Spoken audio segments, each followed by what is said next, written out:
Algumas vezes a pessoa pode até ter um dom de pregação, mas os frutos não acontecem. Afinal de contas, por que estas coisas muitas vezes podemos testemunhar na nossa vida de evangelização? Vamos falar um pouquinho sobre isso, entre dom e a missão.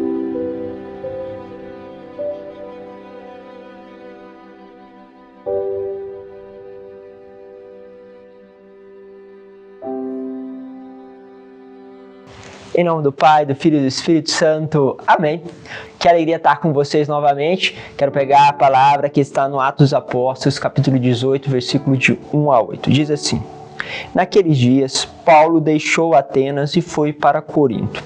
Ali encontrou um judeu chamado Áquila, natural de Ponto, que acabava de chegar da Itália, e a sua esposa Priscila, pois o imperador Cláudio tinha decretado que todos os judeus saíssem de Roma.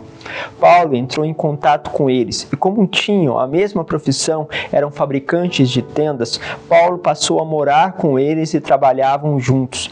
Todos os sábados, Paulo discutia na sinagoga, procurando convencer judeus e gregos. Quando Silas e Timóteo chegaram da Macedônia, Paulo dedicou-se inteiramente à palavra, testemunhando diante dos judeus que Jesus era o Messias. Mas, por causa da resistência e blasfêmias deles, Paulo sacudiu as vestes e disse: Vós sois responsáveis pelo que acontecer. Eu não tenho culpa de agora em diante, vou dirigir-me aos pagãos. Então, saindo dali, Paulo foi para a casa de um pagão, um certo Tício Justo, adorador de Deus único, que morava ao lado da sinagoga. Crispo, o chefe da sinagoga, acreditou no Senhor com toda a sua família, e muitos coríntios que escutavam Paulo acreditavam e recebiam o batismo. Palavra do Senhor. Olha só que interessante. Paulo anunciava aos judeus, mas não tinha uma resposta. Até que chegou o momento, ele sacode os pés, tira a poeira dos pés e não se torna mais responsável. Olha, eu tentei, falei, exortei, levei a palavra, mas não teve nenhuma eficácia. Sendo assim, Paulo se volta aos pagãos e começa a pregar, e aí começa uma série de conversão. Ou seja, agora as coisas começam a acontecer. Muitas vezes nós pensamos que as coisas que vão acontecendo são decorrentes da qualidade nossa, ou seja, da minha eloquência em poder pregar. E é muito interessante como parece que existe um dom ali, uma graça, Eu fico às vezes espantado porque muitas crianças, por exemplo, assistem às homilias, E eu fico pensando, mas meu Deus, como que as crianças assistem e acompanham as homilias, parece uma coisa que não é muito palpável para elas, mas elas assistem. Conheço várias crianças que assistem, os pais falam, olha, meu filho, minha filha acompanha e pede para colocar, tem 7, 10 anos. Ou seja, você percebe que há alguma coisa que vai além da minha pessoa. Porque, embora esteja pregando aqui para a maioria de uma idade já de jovem e adultos, o que acontece? Esta palavra chega às crianças. Parece que há uma missão ali, há um caminho que torna esta palavra mais eficaz, embora não tenha uma linguagem mais adequada para elas.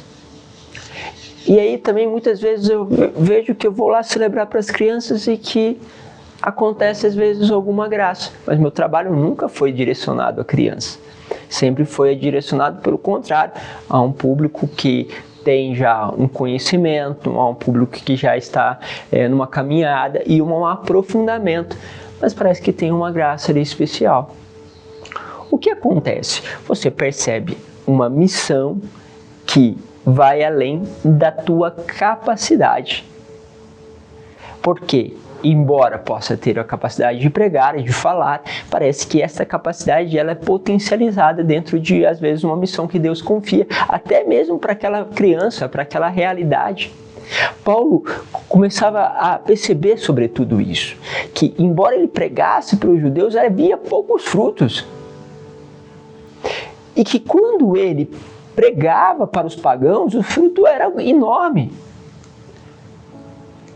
Isso a gente precisa entender. Como você entende isso? Justamente pelos frutos. Ou seja, às vezes você não precisa mudar a tua forma de falar, de pregar, de acolher. Às vezes você está lidando com uma missão que não é a tua, com pessoas que não são a sua missão. Às vezes você quer uma missão na sua casa, quer converter os da sua casa e você sabe, pode falar à vontade que não acontece nada.